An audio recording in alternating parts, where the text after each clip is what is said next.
Welcome to a new deep dive of AI Unraveled. This is the show created and produced by Etienne Newman. He's a senior engineer and a passionate soccer dad from Canada. That's right. If you're finding these sessions valuable and you want to keep up with AI, definitely hit like and subscribe. It really helps us out. It does. So today we're looking at something pretty fascinating. Artificial intelligence and how it's, well, changing the fashion world.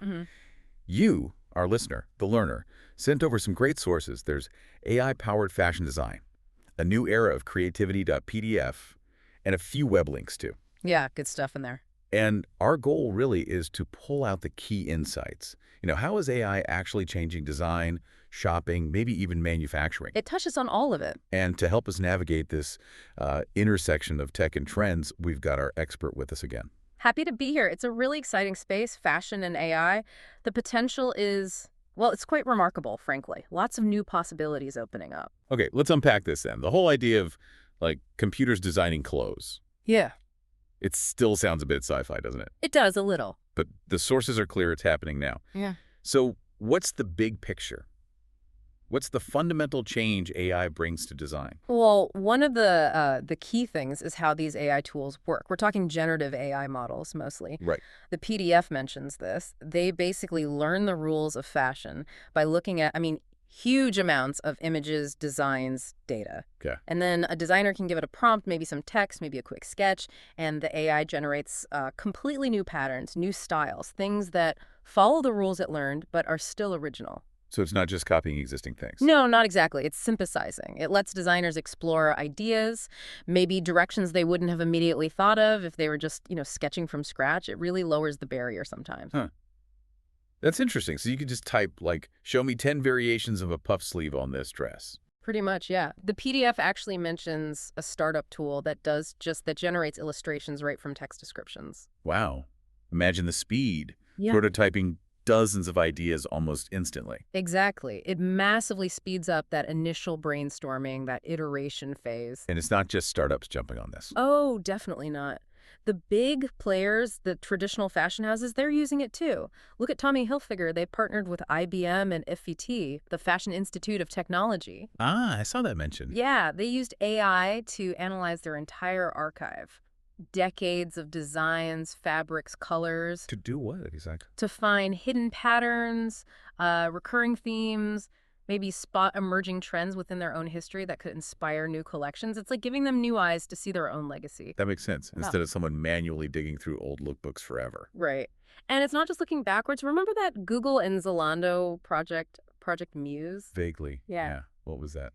That explored using AI to generate fashion sketches based on what users liked, their preferences, their online habits.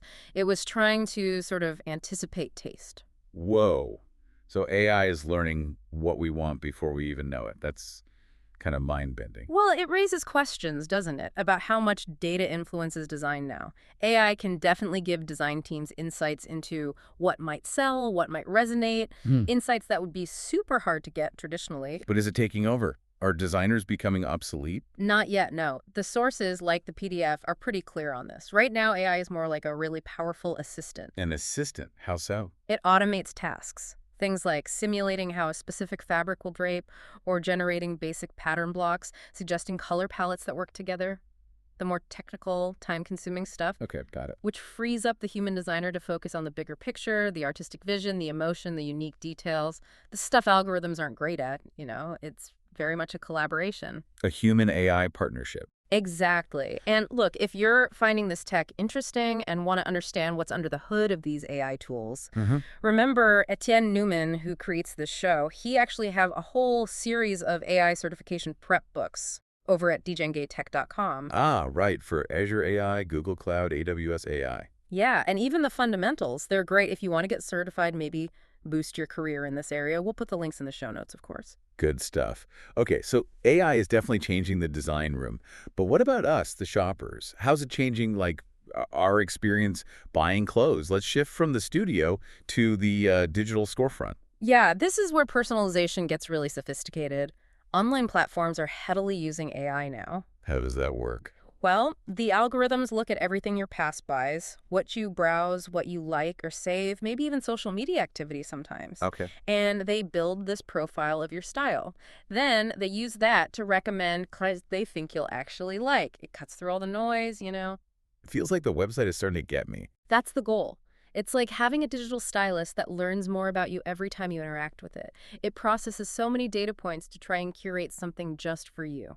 The PDF had some examples, right? Stitch Fix. Yep, Stitch Fix uses AI quite a bit. It helps their human stylists pick items for customer boxes, and they're even playing with AI to visualize outfits based on what a customer says they like. In Zalando, too. Yeah, Zalando developed an AI fashion assistant.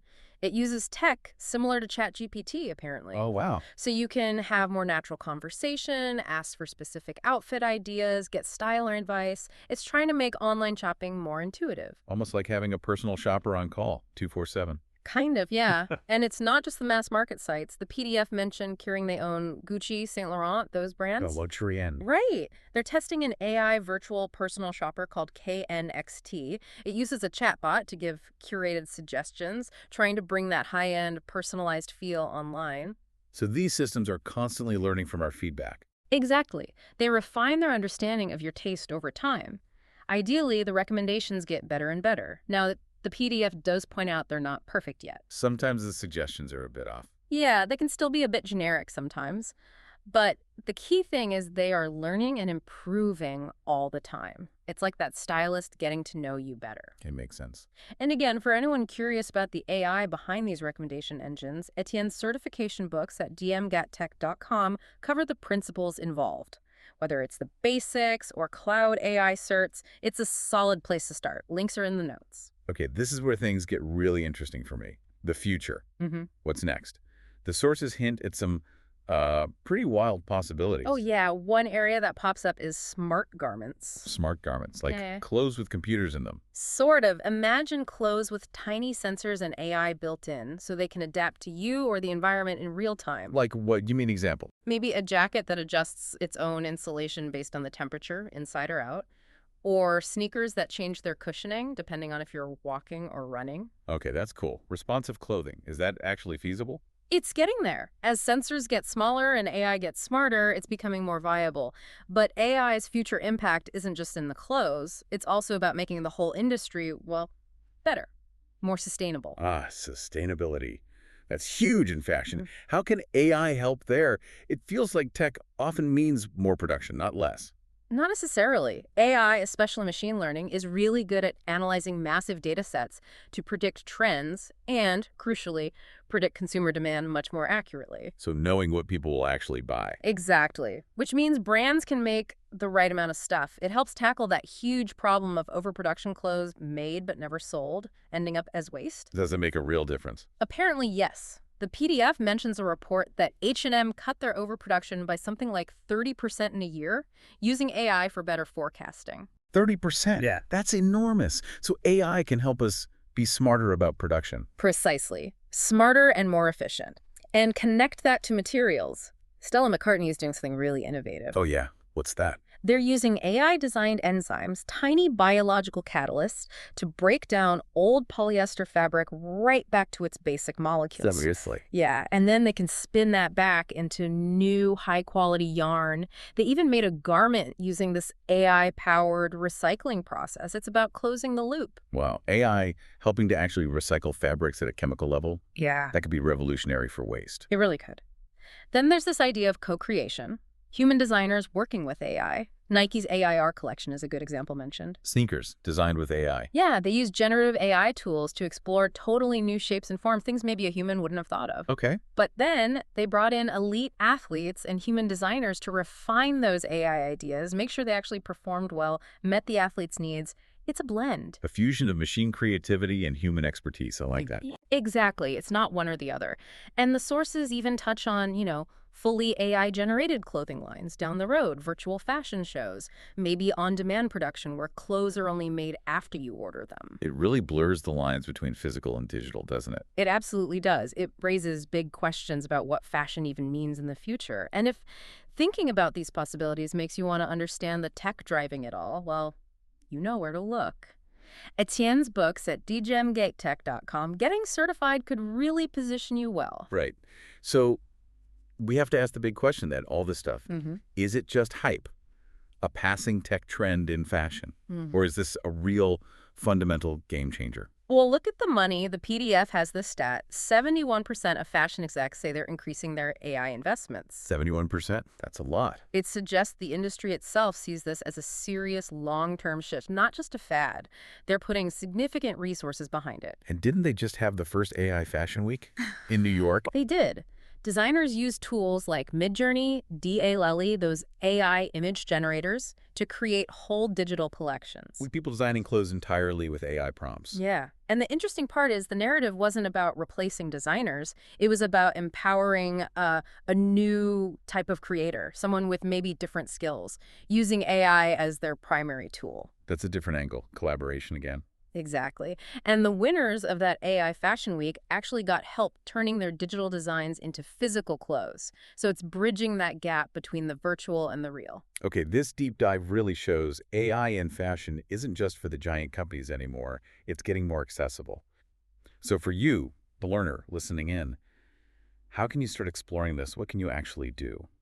There are definitely ways to engage. The PDF suggests trying things out, like AI stylist apps or virtual fitting rooms, see how they work, how the recommendations feel. See, they get your style. Yeah.